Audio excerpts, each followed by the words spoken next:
acupunturistas, sejam muito bem-vindos, sejam muito bem-vindas ao Descomplicando a Acupuntura. Aqui nós falamos e comentamos sobre diversos assuntos relacionados à acupuntura. Eu sou Lucy Hayashi e hoje eu vou falar sobre o porquê de muitas vezes nós não atingirmos o resultado desejado com a acupuntura e também por que isso acontece. Se isto está acontecendo com você também, então acredito que este vídeo irá lhe ser muito útil. Comigo também acontecia isso e acredito que todos os que escolheram ser acupunturistas têm o mesmo desejo, o de tirar o grande sofrimento que a doença traz e ser um agente transformador de vidas, transformar o sofrimento em harmonia. Mas muitas vezes a frustração de não atingir este resultado, esse objetivo, traz sofrimento para nós, acupunturistas. Quando começamos a duvidar deste nosso desejo, se somos ou não somos capazes de realmente transformar vidas.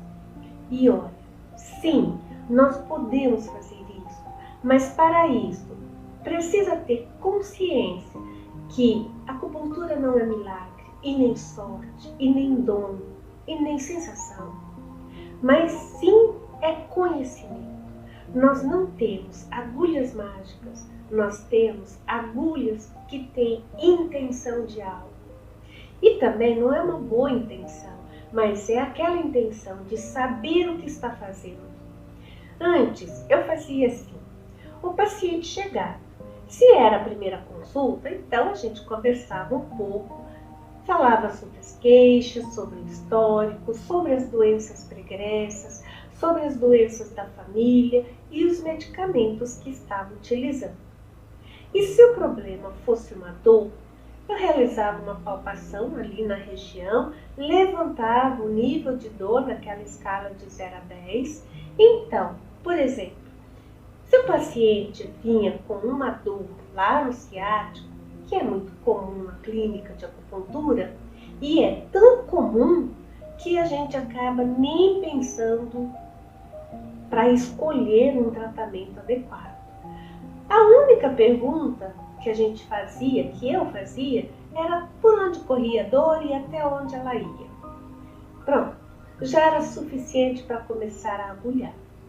Deitava o paciente, às vezes eu começava com uma técnica, por exemplo, punho-tornozelo, pontos do canal da vesícula, como o Julial, que é o VB29, pontos do canal da bexiga, como o Eizon, que é a bexiga 40, e se começasse aqui na região lombar, com certeza Shenshu, bexiga 23, e o Guanyuan Shu, bexiga 26, além do cilial também, bexiga 32.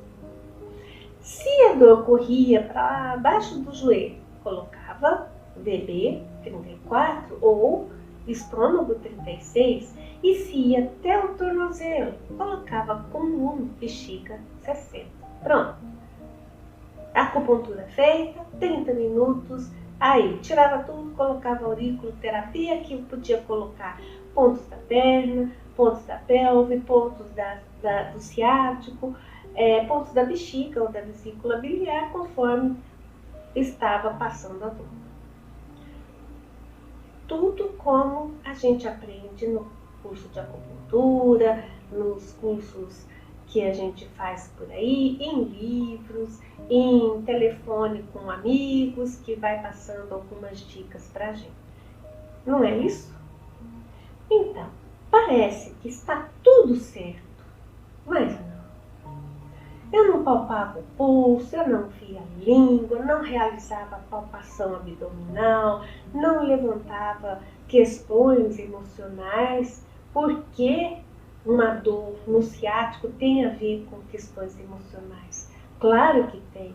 Muitas vezes a causa é emocional, é um estado emocional alterado. Veja só, aquela dor no ciático, que é uma dor que começa devagarinho, vai piorando aos poucos, não tem um início súbito, ela tem origem num fator interno. E o que é um fator interno? A maioria das vezes é um fator emocional. Pode até dizer que é postural, que é uma cadeira, que é o sapato, que é o uso excessivo da perna. Mas aí vem uma pergunta: por que só em uma perna? E por que nessa e não nessa? Aí vem as respostas, é lógico. É porque a coluna está torta, porque o quadril está torto, porque ele está rodado, e assim vai. Mas como que eu sei se esses desvios na coluna, no quadril, não são consequências e não causa? Tudo bem tratar as consequências também, mas isso não vai resolver por completo aquele problema no ciático. E também eu não vou ter o resultado que eu busco, que é a transformação na vida da pessoa. O problema pode até melhorar, mas eu não vou tratar a causa, eu vou só tratar a consequência. E em breve, essa consequência estará de volta. Por quê? Porque eu não corrigi aquela causa. E para corrigir a causa, eu preciso saber realizar a diferenciação de síndromes. E é a diferenciação de síndromes daquele paciente. Porque eu preciso encontrar o seu início, as transformações que ocorreram durante todo o processo da doença. Então, antes de mais nada, antes de colocar a agulha, eu preciso conhecer este paciente. Além daquelas perguntas que eu já fiz, eu também devo conhecer como ele vive, como ele trabalha, quais são os desejos dele, quais são as esperanças dele. Porque somente conhecendo o seu exterior, eu posso conhecer o seu interior. Este é o diagnóstico que o Imperador Amarelo nos ensinou. Conheça o exterior do paciente para conhecer o seu interior. Conheça o pulso do paciente, conheça o estado da língua do paciente, conheça os pontos sensíveis desse paciente. Conheça todos os sinais e sintomas e somente desta forma você pode encontrar o padrão de desarmonia da forma correta e então traçar o princípio de tratamento específico para aquele paciente e não somente para aquela patologia que ele veio tratar, mas vai tratar o todo, desde a causa até o sintoma. Isso é transformar a vida da pessoa do sofrimento à harmonia. E neste vídeo eu vou ensinar o diagnóstico bem fácil para que vocês comecem os seus primeiros passos rumo a transformar vidas. E para realizar o diagnóstico da língua, comece olhando a língua do paciente, claro. A língua vai mostrar o estado do yin, do yang, o estado do zangfu, informa sobre os fatores patogênicos. A saúde da língua depende do baço, do estômago e do coração. O baço e o estômago porque eles são aqueles responsáveis pelo transporte e transformação dos líquidos e alimentos. E também porque a boca é a abertura do baço. O coração, porque ele governa o sangue, e a língua é a abertura do coração. Porém aqui, o rim é a raiz de todo o yin e de todo yang do corpo, e portanto o rim tem um papel importante na manutenção da língua. Em termos de localização do zangfu, olha esse desenho. Podemos dividir a língua da seguinte forma. Dividindo a língua em 5 zonas, a parte mais do fundo, a parte de trás, corresponde ao aquecedor inferior. E aqui estão localizados o rim, bexigas e os intestinos, delgado e grosso. Na parte central da língua está o aquecedor médio e no centro da língua está o baço e estômago. Nas laterais, o fígado e vesícula biliar. A ponta corresponde ao aquecedor superior, onde estará o coração e o pulmão. Desta forma, vamos começar com as cores da língua. A cor da língua normal é rosada. E para saber como é a cor rosada normal, os clássicos nos ensinam mais ou menos dessa forma. Pegue algo bem vermelho e cubra com uma fina seda branca.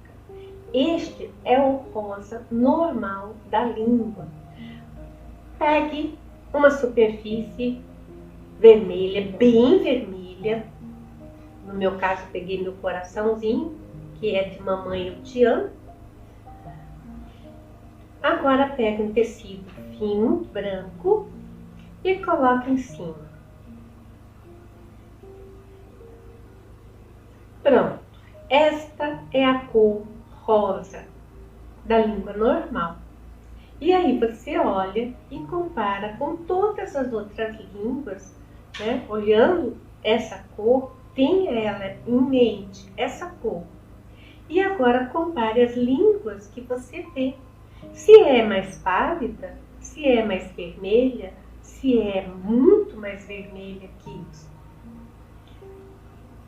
Então, faça isso para você ter certeza qual é a cor rosa que você deve encontrar na língua do paciente.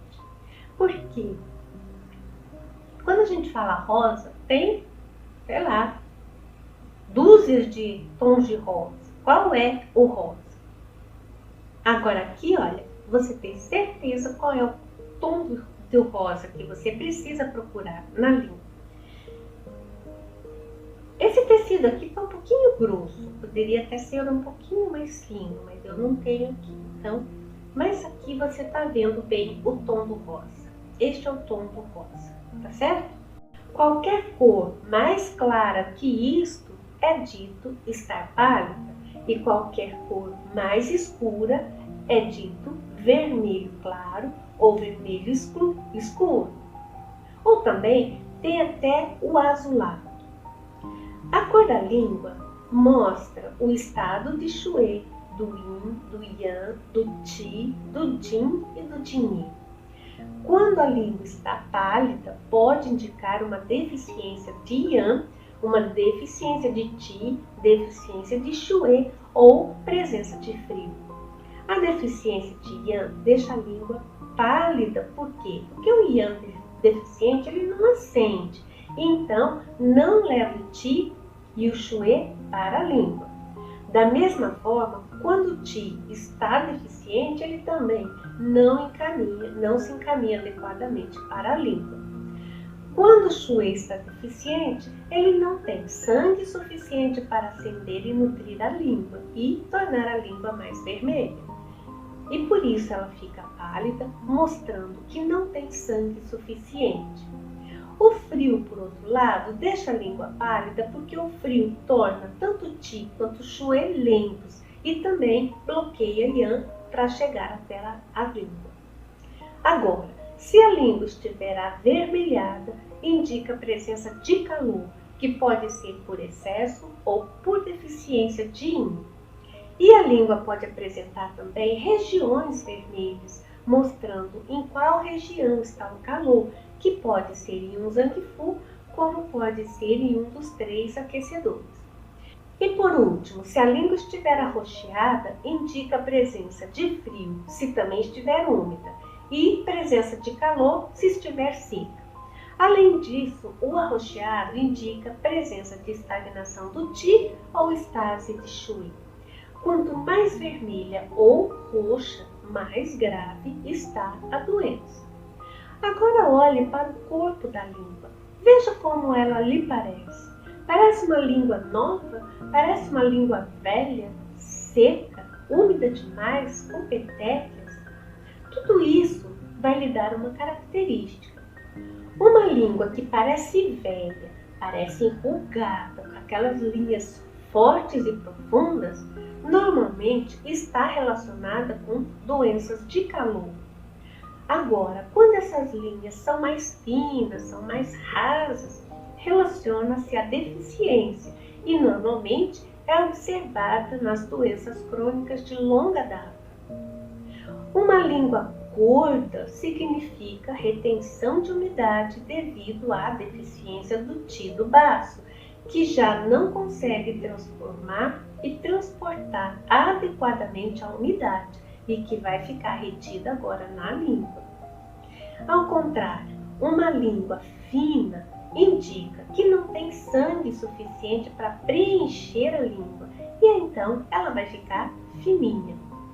Uma língua que tem presença de papilas inchadas, como se fossem espinhos, indica calor patogênico forte, o que eu chamo de calor tóxico, muitas vezes proveniente lá do Ming-Men devido a alterações emocionais e também alterações alimentares. Uma língua que parece estar dura, rígida, relaciona-se com calor no pericárdio ou com a mucosidade que obstrui o interior. E pode estar relacionada também com a presença do vento interno. Já uma língua que parece flácida, sem força e se ainda estiver pálida, é devido à grave deficiência de Xue e de Qi. Agora, se estiver vermelha, o calor já prejudicou excessivamente o Yin, principalmente o Yin do rim. Uma língua desviada para um dos lados se deve ao vento interno que está prestes a acender ou então já acendeu, causando ali uma paralisia facial, uma paralisia do nervo sublingual ou algum outro dano no sistema nervoso. Agora, olha essa burra. Tem saburra? Qual é a cor da saburra? Uma saburra normal, ela é fina e branca. Quando a patologia é recente, a saburra ainda não deu tempo de alterar e ainda pode estar apresentando-se fina e branca. Estes, então, são alguns dos sinais que podemos encontrar na língua. E antes de eu descobrir o diagnóstico da língua, eu fazia acupuntura tratando as patologias, como eu expliquei lá atrás. Ou seja, tratava uma tendinite, tratava a gastrite, tratava a dismenorreia, o diabetes. Portanto, eu seguia as indicações de pontos para aquelas patologias. Por exemplo, se uma pessoa vinha com constipação, tratar uma constipação que já está sofrendo há muito tempo, vocês sabem que existem pontos específicos para isso. Por exemplo, o estômago 25, baço 15, estômago 37, IG11, bexiga 25. Vai dar certo o tratamento? Talvez sim, mesmo porque esses pontos são muito indicados para tratar qualquer coisa no intestino grosso. Mas veja só, se eu faço uma acupuntura bilateral, eu vou usar 5 pontos para uma mesma indicação. Será que precisa tanto ponto para tratar uma coisa só? Será que não seria melhor eu verificar qual a causa da constipação e tratar a causa também? Porque a causa pode ser um calor no intestino grosso, pode ser um frio no intestino grosso, pode ser uma estagnação do Qi, pode ser uma deficiência do Qi. Então, através de um diagnóstico certeiro, eu posso tratar a causa primordial da constipação e então reduzir aqueles pontos que são só para tratar, só não, mas são específicos para tratar intestino grosso, para ali, no máximo 2 pontos, não mais que isso. Porque agora o tratamento é bem específico. Eu sei o que está causando aquela constipação e também sei o que devo fazer para tratá-la.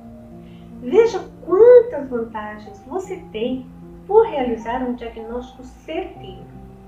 Você pode encontrar a verdadeira causa do problema, encontrar os fatores patogênicos envolvidos no padrão de desarmonia. Pode encontrar as causas emocionais envolvidas. Pode encontrar como este padrão de desarmonia foi se desenvolvendo ao longo do tempo desde o seu início e deste modo tratar a raiz e o ramo, ou seja, a causa primordial e as suas consequências. E uma vez determinado tudo isso, agora você pode traçar o princípio de tratamento e selecionar os pontos adequados para este padrão de desarmonia. Você pode até estar se perguntando qual é o melhor momento de você passar de um tratamento de protocolos, tratar patologias para o padrão de desarmonia. Qual é o melhor momento de fazer isso? Eu diria que o melhor momento é todo momento. Agora é hora. Eu já sou professora de acupuntura há muito tempo. E uma das perguntas que mais me fazem durante a aula, durante intervalos, durante um encontro no shopping, durante um jantar, enfim, onde a gente estiver com alunos, a pergunta mais comum que se faz é: que ponto eu posso usar para tal coisa? Ou, eu tenho um paciente que tem tal coisa, o que você me aconselha a usar? Mas, o que eu diria para esse aluno? Olha, faça a diferenciação de síndromes, faça o padrão de desarmonia, trace o princípio de tratamento e verifique se agora este ponto é indicado. Mas você precisa fazer outras coisas também. Eu fico feliz porque ele está pesquisando pontos. Isso é um eterno estudar, sempre estudar pontos. Uma vez eu li num clássico de acupuntura que diz mais ou menos o seguinte: os canais de acupuntura são por onde o acupunturista começa os seus estudos. Parece fácil, mas não, é o mais difícil. Conhecer os canais verdadeiramente e os seus pontos são o mais difícil. Por quê? Porque os pontos estão lá e tem as suas indicações, a forma de usar, a forma de agulhar, a profundidade, tarará. Não parece fácil? Isso aqui serve para tal coisa, isso faz isso, é muito fácil. Só agulhar, colocar nessa profundidade, manipular isso, tá pronto. Mas não é assim. Por quê? Porque a acupuntura não é dessa forma, não é papo.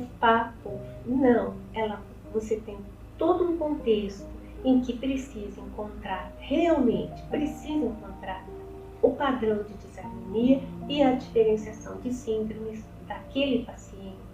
E agora sim, uma vez encontrado isso, eu preciso de determinadas ações.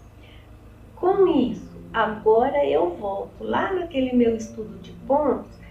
Esse ponto é bom para isso, esse ponto é bom para isso, esse ponto é bom para isso. Agora sim, você escolhe o ponto de acupuntura de acordo com aquele tratamento, de acordo com aquele paciente, o que ele precisa. E não o que a patologia me diz.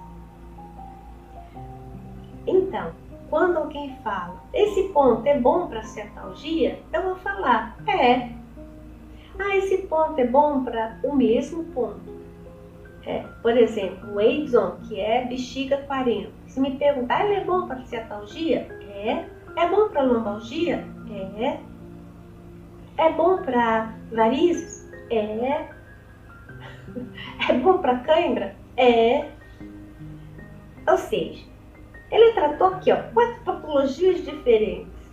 Quando é que eu vou saber quando eu devo e como eu devo usar esse ponto? Em que hora eu devo usar esse ponto?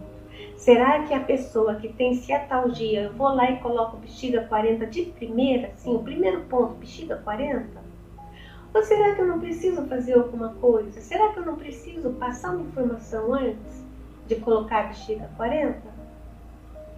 Será que eu não preciso colocar lá no começo do problema, que talvez seja uma fraqueza lombar, que daí está envolvido o rim? e que daí tem uma deficiência do yin ou do yang do rim, ou do yin do rim. Será que não tem alguma coisa lá atrás, antes de colocar o bexiga 40? Por isso, pontos parece fácil, mas é muito difícil de você escolher o ponto certo. Tanto que escolher o ponto é a última coisa que a gente vai fazer para realizar o tratamento, e não o primeiro.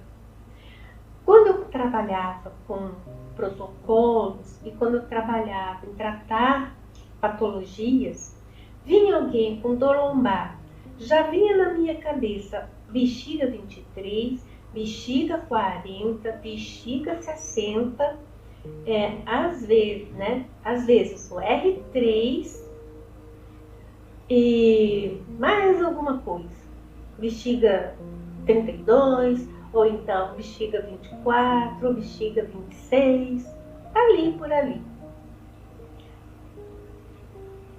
Colocava o paciente, colocava às vezes agulha, colocava moxa, mas olha, eu não fazia pulso, não pegava, não olhava a língua, não fazia palpação, não sabia como a pessoa vivia, com que ela trabalhava, como é que ela vivia, onde morava, nada. Como que eu vou tratar uma pessoa só sabendo que ele tem lombalgia? Como eu vou escolher o ponto se eu só sei isso dele? Ah, não, eu sei que ele fica muito tempo em pé. Uhum. Eu sei que ele carrega muito peso. Uhum. E daí? Então são coisas que a gente precisa, o acupunturista, nós acupunturistas, precisamos ter muito claro na nossa mente que nós somos acupunturistas e todo acupunturista é um transformador de vidas. E na medida em que você se transforma num transformador de vidas, a sua própria vida é transformada. E esse é o melhor. A nossa própria vida é transformada. Então, vale a pena? Nossa, se vale a pena. E que horas que você deve começar isso? Agora. Já. Por quê? Porque agora começa a sua transformação, a partir de agora começa a sua transformação, e eu espero participar dessa sua transformação. Eu vou gostar muito de participar, eu vou gostar muito de te ajudar a transformar-se num acupunturista que transforma vidas. E não somente um acupunturista que trata patologias. Então, você não acha importante conhecer o padrão de desarmonia, conhecer como essa patologia se desenvolveu ao longo do tempo e tratar todas as fases dessa sequência de síndromes que foram acontecendo até chegar naquele padrão de desarmonia atual? Você vai ver que apesar de a pessoa ter falado que veio tratar a constipação, você vai ver que tem muitas outras coisas também ali. Normalmente, a constipação é a ponta do iceberg. Lá para baixo tem muitas outras coisas que a gente também precisa descobrir, precisa tratar se a gente quer transformar vidas, transformar sofrimento em harmonia. Este é a principal vantagem que a gente tem em traçar o padrão de desarmonia, em conhecer muito bem e ser certeiro no nosso diagnóstico, é transformar vidas. Eu não digo curar, porque tem muitas coisas que já não conseguimos mais curar, mas nós podemos sim transformar vidas, sair do sofrimento para a harmonia. E isso não tem preço. E isso não tem alegria maior de ver que o seu paciente está em harmonia com ele mesmo e com o mundo. E isso é conhecer, então, o seu exterior para tratar o seu interior. E agora, eu tratando o meu interior, eu me harmonizo com o meu exterior. Olha que coisa fantástica! E isso você pode fazer sim com a acupuntura. Mas, se continuar tratando tendinite, continuar tratando bursite, continuar tratando ciatalgia, lombalgia e por aí fora, pegar aquele catálogo do CID, que são milhares de coisas, se você continuar tratando aquilo, você não vai transformar vidas. Por quê? Porque você só está pegando a patologia, a ponta do iceberg. Você não está pegando o iceberg por inteiro. Por quê? A medicina chinesa não segue o CID. A medicina chinesa segue padrões de desarmonia e diferenciação de síndromes. Nós não seguimos o mesmo pensamento da medicina ocidental, mas nós podemos utilizar todo o conhecimento da medicina ocidental para entender e compreender melhor a medicina chinesa e não o contrário.